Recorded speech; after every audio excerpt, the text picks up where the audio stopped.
Imagine an alternate 1920. Behind Benin City's immense red earth defenses, a sovereign Edo kingdom still governs itself, while royal brasswork remains where it was created. This is an alternate history scenario grounded in real events. In our timeline, Britain launched what it called a punitive expedition in 1897. Its forces occupied and looted Benin City, exiled Oba Ovonramwen, and dispersed thousands of royal works around the world. But what if the Oba prevented the ambush that gave Britain its clearest pretext, exposed the mission's purpose, and used the delay to prepare? Could Benin preserve autonomy without somehow defeating an empire outright? The Kingdom of Benin was an Edo state centered on Benin City in what is now southern Nigeria, not the modern Republic of Benin. Its Oba combined political, ritual, and judicial authority. For centuries, Benin had traded with Atlantic merchants. By the 1890s, however, British officials wanted greater access to palm produce, rubber, ivory, and territory across the Niger Coast Protectorate. Benin was not simply isolated. It tightly controlled foreign trade and access to its capital, using diplomacy and restrictions to defend sovereignty as British-controlled territory closed around it. An 1892 agreement, interpreted very differently by each side, deepened the crisis. Then Acting Consul James Phillips planned to remove the Oba and set out for Benin City, despite warnings to delay his visit. In reality, chiefs acting against the Oba's wishes ordered Phillips' party attacked, killing most of its members and many African porters. In this timeline, the Oba learns of the order before it is carried out. Ovonramwen sends trusted palace guards to overrule the war chiefs. Their instructions are precise: block the road, disarm the visitors, protect the porters, and return every survivor to the coast.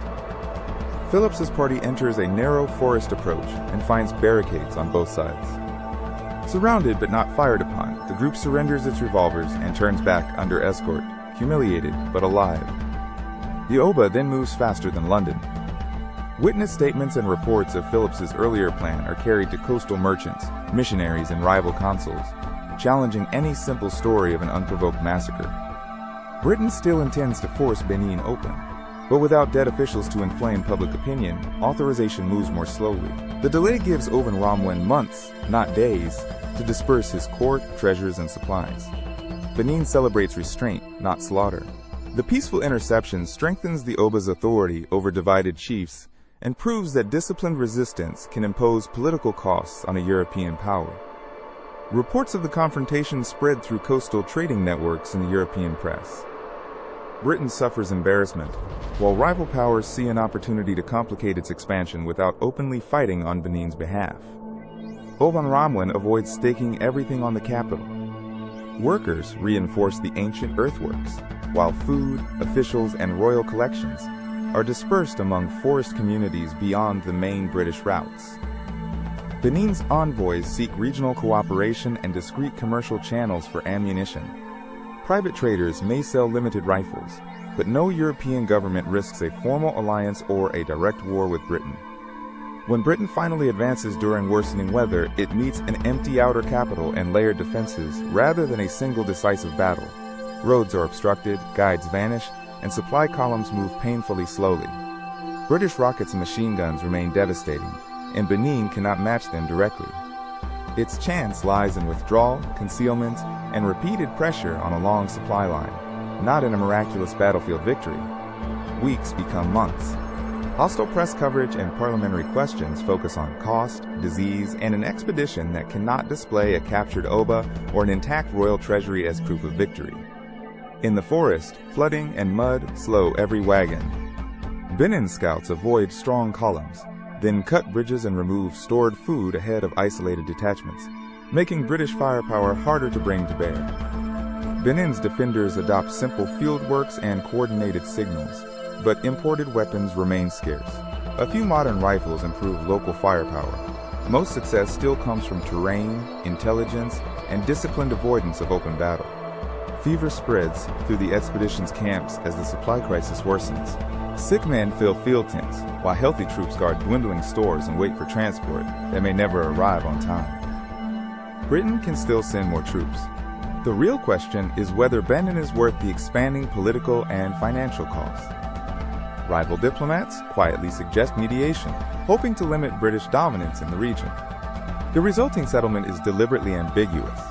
Britain calls Benin a protected territory. The Oba treats it as continuing sovereignty. Internal rule survives, British troops withdraw, and trade opens under restrictive negotiated terms.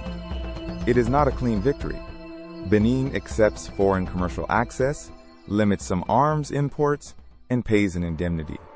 Yet the palace, the monarchy, and the kingdom's political core remain in Edo hands. Elsewhere, the scramble for Africa continues. Benin's survival does not halt conquest, but it joins Ethiopia and Liberia as evidence that African sovereignty can endure through different combinations of force and diplomacy. For Britain, the episode becomes a warning about occupying forest kingdoms without secure logistics or a compelling public case. It encourages tactical caution, though it does not end imperial expansion elsewhere. For African intellectuals and rulers, Benin offers a different lesson. Modernization need not require surrendering every institution, but its compromised settlement also shows how narrow the space for independence remains. During the early 20th century, Benin pursues selective modernization: schools, roads, sanitation, and a small trained civil service. Locally commissioned buildings adapt Edo courtyards instead of simply copying colonial capitals. Economic independence remains difficult. British firms still demand favorable terms, local elites compete for revenue, and development is uneven. Benin's advantage is not purity, but the power to renegotiate rather than merely obey.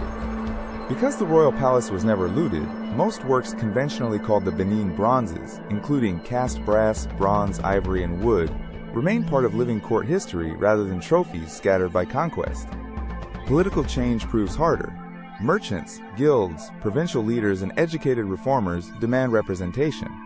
Over time, the Obaship yields daily government to an elected assembly while retaining ritual and constitutional authority. As colonial rule weakens across Africa, Benin supports conferences, scholarships, and legal campaigns for self-government. Its example inspires some activists, even as Republicans question whether a hereditary monarchy should lead modernization. West Africa is not completely redrawn. The surrounding Nigerian Federation still emerges, but a small autonomous Benin state complicates borders, trade routes, and regional diplomacy at the heart of southern Nigeria. During the Cold War, Benin cannot escape pressure from larger powers, yet its long diplomatic tradition gives it slightly more room to balance foreign aid, regional security, and domestic independence. Its greatest global influence may be cultural. Artists and historians travel to Benin City to study works still connected to the palace, the casting guilds, and the communities that gave them meaning. Benin's survival would not end colonialism or guarantee prosperity. It would preserve something rarer, an unbroken center of African political choice, forced to modernize through compromise, but never erased by the conquest of 1897. History was never inevitable. One order obeyed in time might have denied an empire its pretext and preserved a kingdom. This is Historic's Vault. Subscribe for the next forgotten turning point.